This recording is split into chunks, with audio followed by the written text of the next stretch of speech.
میں ابو بکر صدیق رضی اللہ تعالیٰ عنہ کی بیٹی کی بات کر رہا تھا، حضرت اسما کی. اس پر ایک جملہ کہتا ہوں، ذرا سنیے، جسے ہم ایزار بند کہتے ہیں، نطاقہ اسے عربی میں کہتے ہیں.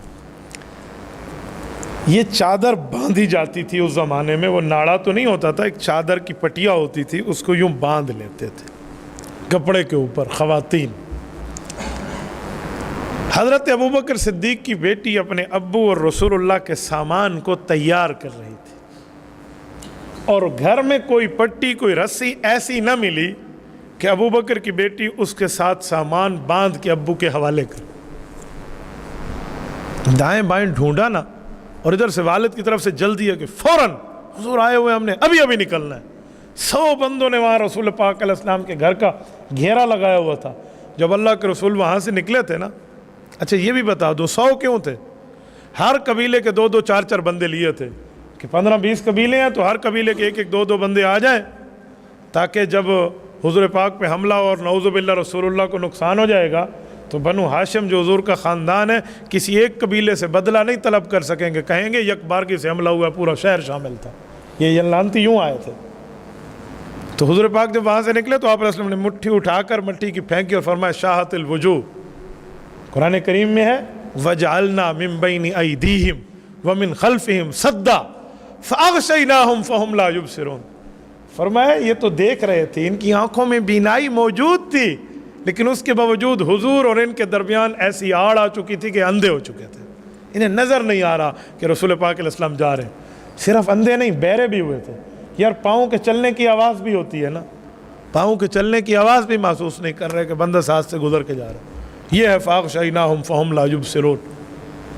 اس پریشانی کے عالم میں اب ابو بکر صدیق اور رسول اللہ تیاری میں ہے، اور بیٹی جلدی میں ہے کہ ابو کو سامان باندھ کے دوں اور ابا جی تشریف لے جائیں. آپ بتائیں اس وقت ان کے اوپر ایمرجنسی کیا ہوگی؟ صدیق اکبر کے گھر میں امام الانبیاء ہیں یار، امام الانبیاء جن کے لیے اس کائنات کو بنایا گیا، اور اس اللہ کی امانت کا پہرے دار اس دنیا میں اسباب کے اندر صرف ابو بکر ہے اس ٹائم. تو بیٹی نے کیا کیا؟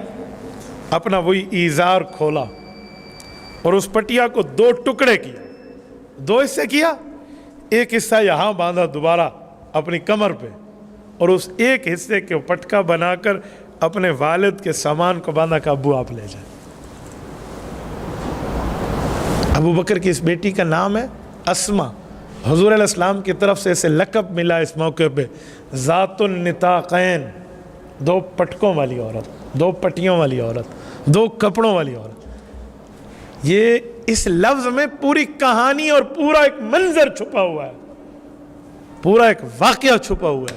یہ صرف ایک لفظ نہیں ہے کہ 2 پٹیاں، اس کے پیچھے پوری ایک داستان ہے کہ اس بیٹی نے کس طرح حضرت رسول اللہ کی اور اپنے والد کے سامان کی حفاظت بھی کی اور اپنی عزت کی حفاظت بھی کی. یہ حضرت اسماء رضی اللہ عنہ.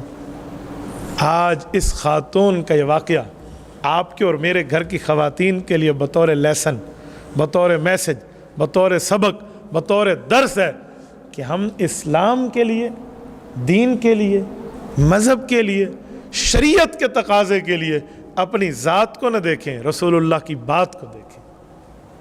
انہوں نے کبھی اپنی ذات کو نہیں دیکھا تھا کسی موقع پر بھی.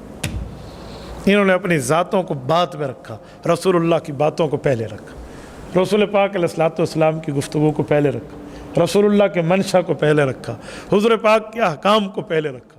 تبارك الذي نزل الفرقان على عبده ليكون للعالمين نذيرا.